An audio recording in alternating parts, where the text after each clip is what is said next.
la dialyse, au début, si le patient vient, les parents croient que c'est une maladie qui peut se soigner aujourd'hui et puis guérir demain. Donc au début, vous allez voir, les parents sont là, ils peuvent valoir 1000, si c'est trop dit, 10, et ils sont là autour du malade.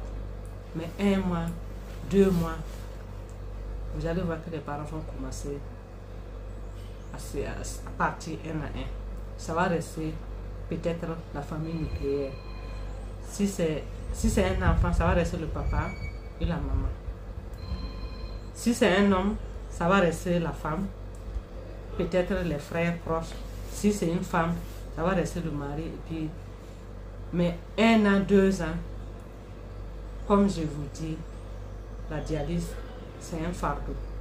Ça coûte énormément. Vous allez voir que les parents vont épuiser tout. Et ils n'ont plus rien à faire, ils n'ont plus rien comme quelque chose pour aider le patient. Vous allez voir qu'ils vont partir.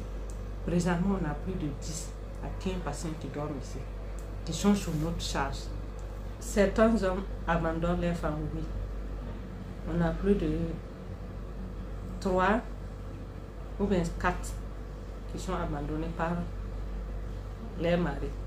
Il y a certains maris aussi qui sont abandonnés par leurs femmes. Parce que si on parle d'abandon du mari, c'est qu'il y a abandon de femme aussi. Et nous, tous ces schémas-là, nous, on a ça ici. Vous voyez, l'abandon, vous voyez que les parents les abandonnent, et même psychologiquement, ça ne va pas. Parce que si au début tu étais entouré, en étant malade, tu avais une famille, et pendant la maladie, que toi-même, que la famille doit te soutenir, si tu te retournes, tu trouves que tu n'as pas quelqu'un. Vous voyez comment peut être ces dernières-là. Mais nous, on essaie, tant que difficile, pour pouvoir les accompagner. Mais nous, on fait ce qu'on peut, mais le reste, c'est un peu difficile. Très difficile. Le plus dur pour la prise en charge des patients hémodialysés, c'est d'abord côté médicaments. L'État a fait la subvention pour les consommables. Très bien. Il a pris en charge aussi pour les 500 000 francs que les parents payaient. C'est très bien. Maintenant, c'est que nous, on pourrait solliciter, puisqu'à part la dialyse, il y a des examens complémentaires que les patients devraient faire au moins 1 fois dans le mois, ou bien peut-être 2 fois dans le mois, pour pouvoir voir qu'est-ce qui ne va pas.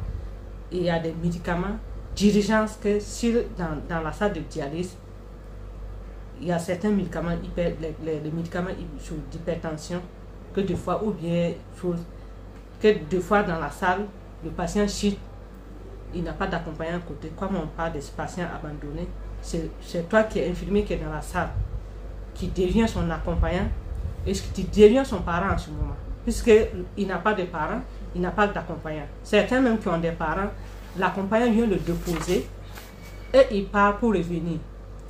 Il va venir trouver que le patient a chuté. C'est toi qui es sur l'infirmier, c'est toi qui vas courir aller à la pharmacie. Peut-être même dans tes propres poches, tu vas prendre tes propres argent pour aller payer les médicaments pour venir les soigner.